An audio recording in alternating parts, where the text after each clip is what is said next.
और भारतीय जनता पार्टी में जिस कार्यकर्ता को जिम्मेदारी मिलती है वो ईमानदारी से उसको करने का प्रयास करता है। अगर वास्तव में देश को नुकसान पहुंचाने का काम किसी ने किया है और उसके कारण से जानकारी प्राप्त होती है तो निश्चित रूप से होना चाहिए। इतना ही नहीं, बहुत इससे कई गुना बढ़ाना चाहिए।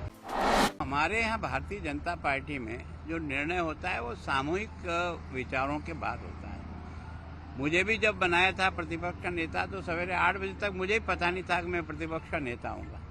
इसका मतलब ये है कि हमारी पार्टी सब लोगों से बातचीत करने के बाद जो एक संवैधानिक तरीका है उसके आधार पर विधायकों के बीच में नाम को इनवाइट करते हैं और विधायक दल की तरफ से चुनाव होकर के विधायक दल का जो नेता बनता है हमारी पार्टी का, वो प्रतिपक्ष का नेता बनता है। तो हमारे यहाँ कभी इस बारे में कोई बहुत ज़्यादा गंभीर मामला नहीं मानते, हम बहुत आसानी से हो जाता है। लेकिन सर, गुलाब चंद कटारिया की कुर्सी तो कोई नहीं ले सकता। आपका जो स्थान है वो कोई नहीं ले सकता। यहाँ जो है बीजेपी के कई नेताओं का कहना है किस तरीके का होना चाहिए नेता प्रतिपक्ष, क्या आप? नहीं, ऐसा नहीं है। ये बात जरूर है कि मेरे को एक लंबा कालखंड विधानसभा के सदस्य के रूप में हुआ है, लेकिन मेरे साथ के कई सहयोगी हैं कि जो 7 बार रहे हैं, कोई 6 बार रहा है, कोई 5 बार रहा है। बहुत अनुभवी लोग हैं और भारतीय जनता पार्टी में जिस कार्यकर्ता को जिम्मेदारी मिलती है वो ईमानदारी से उसको करने का प्रयास करता है और धीरे धीरे आप ये रिक्तता अपने आप भर जाती है। हमारी पार्टी भाग्यशाली है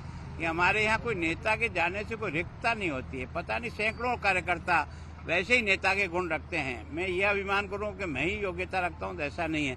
मुझे भी योग्य बनाने के लिए भैरव सिंह जी शेखावत जैसे व्यक्ति ने पाल करके मुझे आगे बढ़ाया, मुझे अवसर दिया, तो मैंने अपने काम को करने का अंजाम दिया। गुलाब जी, राजस्थान को लेके जाएंगे, आप असम में जाएंगे, राजस्थान से किस तरीके से जुड़ाव रहेगा? देखो, पहला तो मैं क्योंकि आसाम की जिम्मेदारी संभाल रहा हूँ तो पहली प्रायोरिटी मुझे आसाम और आसाम के वहाँ के लोकतंत्र के बारे में मेरा था। और दूसरा ये कि मैं आखिर पैदाइश यहाँ हुआ हूँ, आप सबके बीच में खेला हूँ, कूदा हूँ, बड़ा हुआ हूँ, तो आपसे संबंध मेरे जो बने हैं वो तो रहेंगे, जिंदगी भर रहेंगे।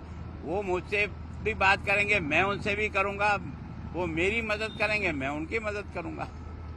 एक रेड है जो डाली जा रही है, जो बीबीसी के ठिकाने आईटी की रेड डाली जा रही है, दिल्ली में कई ठिकानों पर रेड पड़ी है, इसके बारे में क्या? देखो, मैं तो बराबर इस बात का पक्षधर हूँ, चाहे मैं हूँ, मेरी पार्टी हो, कोई भी हो। अगर वास्तव में देश को नुकसान पहुंचाने का काम किसी ने किया है और उसके कारण से जानकारी प्राप्त होती है तो निश्चित रूप से होना चाहिए। इतना ही नहीं, बहुत इससे कई गुना बढ़ाना चाहिए जिससे कम से कम ये भ्रष्टाचार पर किसी प्रकार से रोक लगे।